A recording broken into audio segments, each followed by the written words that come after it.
আমার মা জননী রেনিয়া একটি গান করি, কারণ আমার কিছুটা জীবন ইতিহাস এই গানটার ভিতরে লুকায়িত আছে। আশা করি গানের কথাটি বুঝতে পারলে টের পাবেন আপনারা আমি কি কইতাছি। তো একটু ছোট টোকায় দরদি বাজায়েন, মাইক নাই তো। ওরে সারা জীবন ছাই করলাম আমার মুখে তাকাইয়া, ধন্য আমি এই জনমে তোমার গর্ভে আইয়া, মাগো তোমার গর্ভে আইয়া।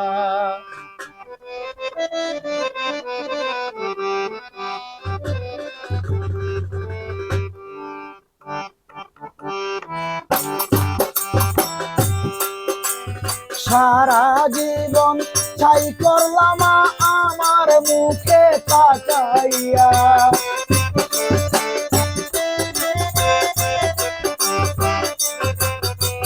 সারা জীবন ছাই করলাম আমার মুখে তাকাইয়া, ধন্য আমি এই জনমে তোমার গর্ভে আইয়া, মাগো তোমার গর্ভে আইয়া।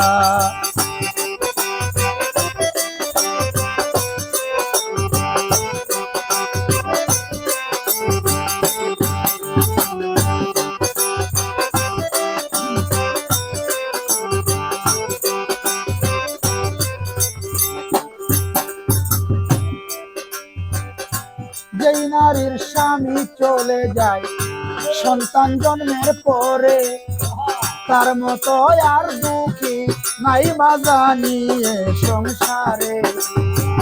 যেই নারীর স্বামী চলে যায় সন্তান জন্মের পরে, তার মতো আর দুঃখী নাই মা জানিয়ে সংসারে। ব্যথাই ভরা এই অন্তরে সবই রাখছ লুকাইয়া,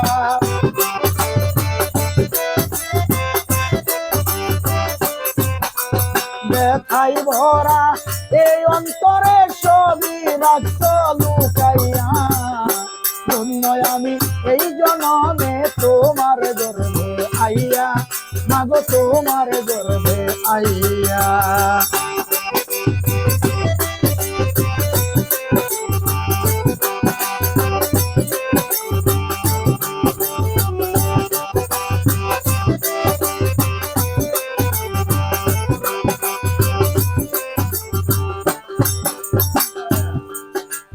মাগো তোমার একটাই সন্তান জন্ম নিয়াও অন্ধ, তবু তুমি নিতে চাও নাই অন্য ফুলের গন্ধ।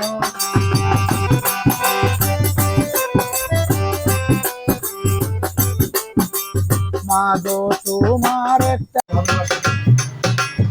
আমি যখন আমার মায়ের গর্ভে 7 মাস বয়স, গর্ভের বয়স 7 মাস, তখনই আমার বাবা নিখোঁজ হয়ে যায়। আমি আর জন্মের পর বাবার কোলে উঠতে পারি না। এইভাবে দিন চলে গেল। যখন একে একে 3 বছর বয়স হইল, টাইফয়েড জ্বর, পক্স, বিভিন্ন রোগান্তে আমার 2টা চোখের আলো হারিয়ে গেল। তখন আমার মাকে অনেকে বলতো, অনেকের তো ছেলে সন্তান হয় না, সেই অন্ধ ছেলে তুমি তাদের কাছে দিয়া দাও, দিয়া তোমার নতুন জীবন তুমি গড়ো। কিন্তু আমার মা কয় আমি এই কাজটি জীবনে করতে পারবো না। আমার সেই মা আজ পর্যন্ত আমার নিয়ে আছে। এই কারণে গানটার ভিতরে কথাগুলো আবার বলা হইতেছে।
দিন